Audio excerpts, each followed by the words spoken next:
quiero llevar este tema por un camino más inquietante que el típico Misterios de Egipto.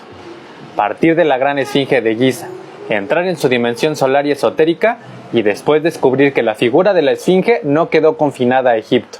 Aparece transformada en Grecia, Anatolia, Siria, Fenicia y Mesopotamia, muchas veces vinculada con templos, tumbas, accesos y lugares sagrados. Arqueológicamente eso puede explicarse por intercambios culturales, pero desde una lectura ocultista aparece un patrón fascinante.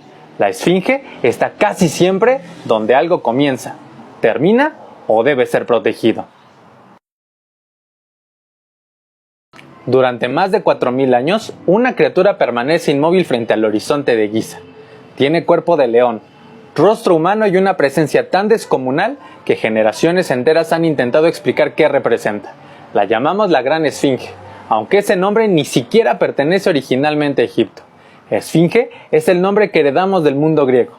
Para los antiguos egipcios, aquella figura formaba parte de otro universo simbólico relacionado con la realeza, el poder del león y siglos después de su construcción, con una manifestación solar llamada Oremaquet, Horus en el horizonte. Desde entonces, algo resulta evidente. Estamos frente a mucho más que una enorme escultura colocada junto a las pirámides. La explicación arqueológica predominante sitúa su construcción durante la Cuarta Dinastía, alrededor del siglo XXVI antes de nuestra era, y la relaciona con el faraón Kefren. Está tallada directamente sobre la roca del propio terreno y forma parte de un contexto monumental conectado con el complejo funerario del faraón. Eso pertenece obviamente al terreno de la arqueología, pero existe otro terreno, otro nivel de interpretación que comienza cuando observamos aquello que representa. Analicemos. Cabeza humana sobre el cuerpo del animal que durante milenios simbolizó la fuerza, autoridad y dominio. Inteligencia y naturaleza reunidas en una sola criatura. Conciencia y poder. Mente humana y fuerza animal, el gobernante capaz de dominar ambos mundos. Si nos fijamos más a detalle, podemos ver algo mucho más poderoso. La gran esfinge mira hacia el este, hacia el horizonte del amanecer. Siglos después de su construcción, los propios egipcios la relacionaron explícitamente con el sol naciente y con Horus en el horizonte. Frente a sus patas se levantó un templo, y entre ellas permanece la famosa estela del sueño de Tutmosis IV, colocada alrededor del siglo XIV antes de nuestra era. La historia, inscrita ahí, relata que el príncipe descansó junto a la esfinge y recibió en sus sueños una promesa vinculada con su futuro reinado. Incluso, dentro del Egipto antiguo, por tanto, aquella criatura terminó convirtiéndose en un punto de encuentro entre poder, sueño, destino y divinidad. Desde la mirada ocultista, esa posición adquiere otra profundidad. El este representa nacimiento, aparición de la luz, comienzo del ciclo. La esfinge no estaría únicamente custodiando un espacio físico, simbolizaría la vigilancia del tránsito entre oscuridad y conocimiento. Por eso, su cuerpo permanece pegado a la tierra mientras su rostro contempla el horizonte. El animal pertenece a lo instintivo. El rostro pertenece a la conciencia y la mirada apunta hacia la luz. No necesitamos asegurar que los constructores dejaron deliberadamente ese mensaje en secreto para reconocer la potencia del símbolo. Durante miles de años, generaciones posteriores contemplaron aquella figura y vieron en ella algo relacionado con el sol, con la autoridad y con lo sagrado. Pero entonces la historia se vuelve mucho más interesante, porque Egipto no fue el único lugar donde aparecieron esfinges. En Grecia, la criatura cambió radicalmente. Dejó de ser principalmente masculina y real para convertirse normalmente en una figura femenina, alada, con cuerpo de león. La tradición griega terminó asociándola con el famoso enigma de Edipo, pero arqueológicamente también encontramos esfinges utilizadas como guardianas de tumbas y espacios sagrados. El Metropolitan Museum señala precisamente ese uso protector en monumentos funerarios griegos. La criatura seguía cumpliendo una función que ya conocemos: custodiar un límite. En Delfos aparece uno de los ejemplos más impresionantes. Hacia el año 560 antes de nuestra era, los habitantes de Naxos dedicaron una gigantesca esfinge al santuario de Apolo. Era femenina, tenía cuerpo felino y grandes alas, y se encontraba elevada sobre una enorme columna jónica. El monumento completo alcanzaba aproximadamente 12 metros.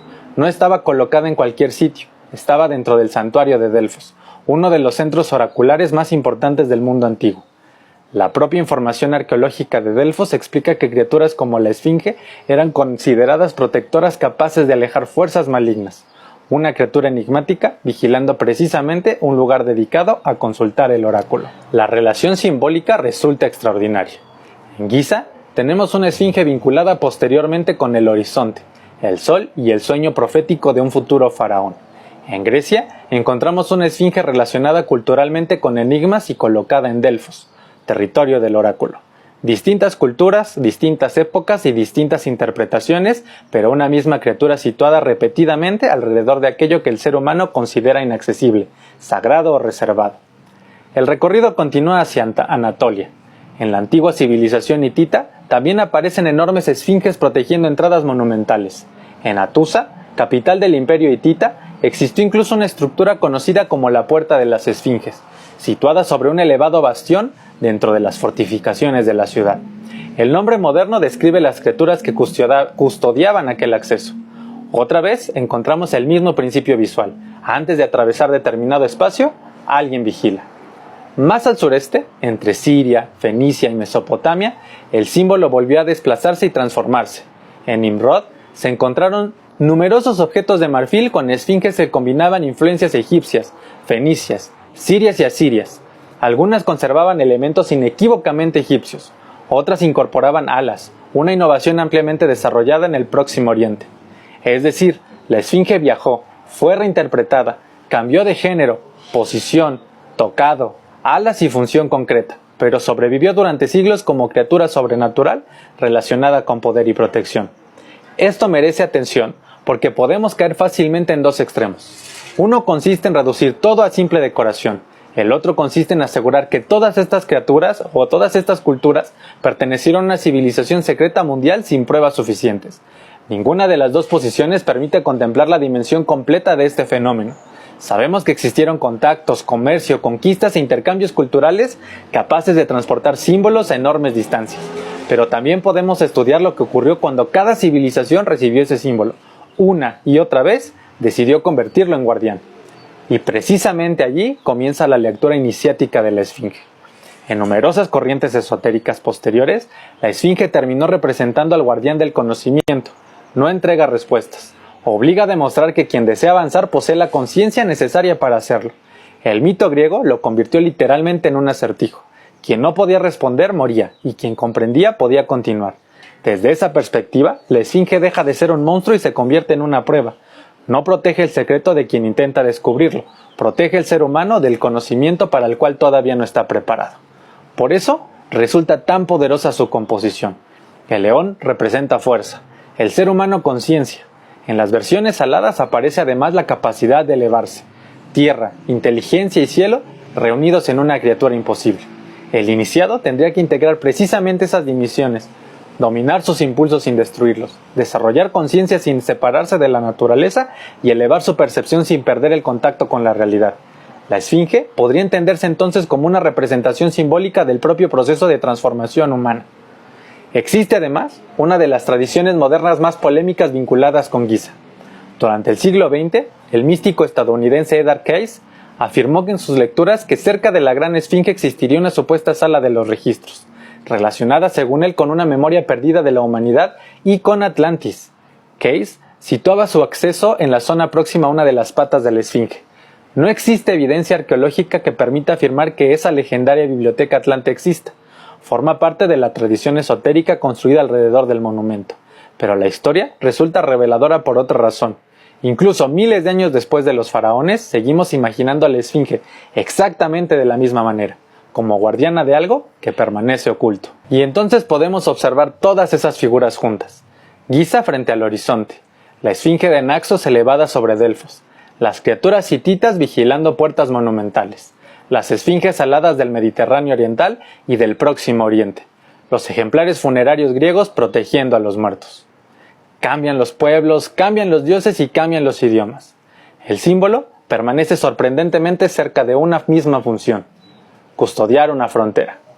Eso para mí es mucho más intrigante que cualquier teoría que necesite inventar pruebas, porque existe una posibilidad simbólica extraordinaria, que la esfinge represente uno de los arquetipos más antiguos de nuestra relación con el conocimiento, Frente a ella siempre existe un antes y un después, un territorio conocido y otro que todavía permanece cerrado, una parte visible y otra escondida. No porque todas las esfinges guarden físicamente cámaras secretas, sino porque culturalmente las colocamos exactamente en aquellos lugares donde sentimos que estamos a punto de atravesar algo. Y bajo esa lectura, el verdadero enigma de la esfinge de Giza podría llevar miles de años delante de nuestros ojos. Su secreto no tendría necesariamente que encontrarse debajo de sus patas, dentro de una cámara perdida o detrás de una pared aún sin descubrir. El mensaje estaría en su propia existencia. Hay conocimientos que se encuentran, y hay conocimientos que solamente pueden alcanzarse cuando quien los busca se ha transformado lo suficiente para comprenderlos. Por eso, la esfinge no habla, observa, custodia y espera. Después de más de 4000 años frente al horizonte, seguimos siendo nosotros quienes intentamos responder a su enigma. ¿Y tú, qué crees que custodiaban realmente las esfinges?